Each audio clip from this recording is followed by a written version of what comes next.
మీరు తుడుస్తున్నారు కదా, ఇది ఏం తోట అండి? కోకో తోట అండి. ఎన్ని సంవత్సరాల నుంచి చేస్తున్నారు? ఎన్ని సంవత్సరాలు అంటే కోకో తోట ఎంటర్ అయితే ఒక 5 సంవత్సరాలు 7 సంవత్సరాలు పెట్టండి. 5 సంవత్సరాలు 7 సంవత్సరాలు 7 సంవత్సరాలు. మీరు తీసుకున్నప్పుడు రేట్ ఎలా ఉంది, ఇప్పటి రేట్ ఎలా ఉంది?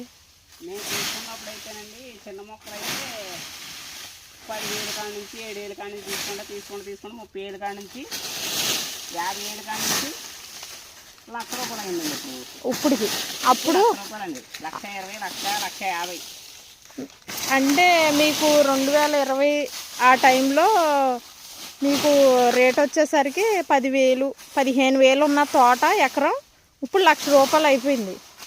20 కాదండి, 18. ఎకరం 18,000.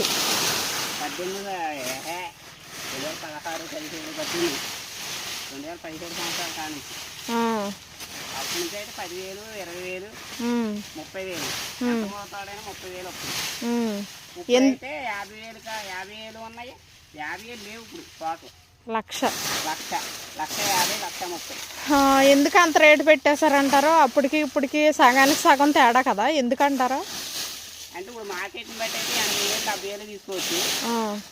ఊళ్ళో ఆడు చేస్తున్నాడని ఈడు చేస్తున్నాడు మన పోటీ తప్ప ఎక్కువ అవడం వల్ల పోటీ ఎక్కువై కాంపిటీషన్ ఎక్కువైపోయి రైతులు వాళ్ళ క్యాష్ వాడైతే 1,50,000 అంటున్నారు. మరి వాడికి ఇచ్చేస్తున్నారు. అబ్బాయి ఎవడైతే మాకేముంది, మాకు కావాల్సిన డబ్బు అని అంటాం వలన పోటీ పెరిగిపోయింది. అంటే ఇప్పుడు కేజీ 300 400 ఉంది.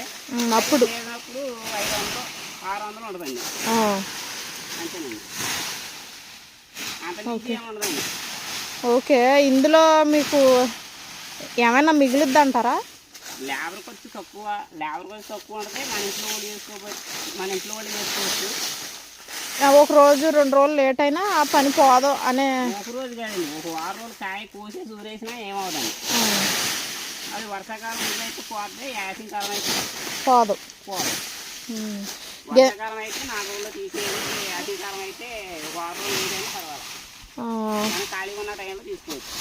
గింజ తీసాక ఎన్ని రోజులు ఆరబెట్టాలంటారు? గింజ తీసిన తర్వాత ఒక 4 రోజులు ముక్కాలండి. 4 రోజులు 5 రోజులు నిల్వ ఉంచాలి. అలాగే సంచుల్లో ఉంచేసి నిల్వ ఉంచాలి. అంటే కలర్ రావాలా? అవునండి, రెడ్ కలర్లోకి వస్తుంది గింజ. తర్వాత ఎన్ని రోజులు ఆరబెట్టాలంటారు? ఆ తర్వాత ఎండను బట్టండి, బాగా పొట్టుడేలాగా ఆరబెట్టాలి. గలగల ఆడాలి.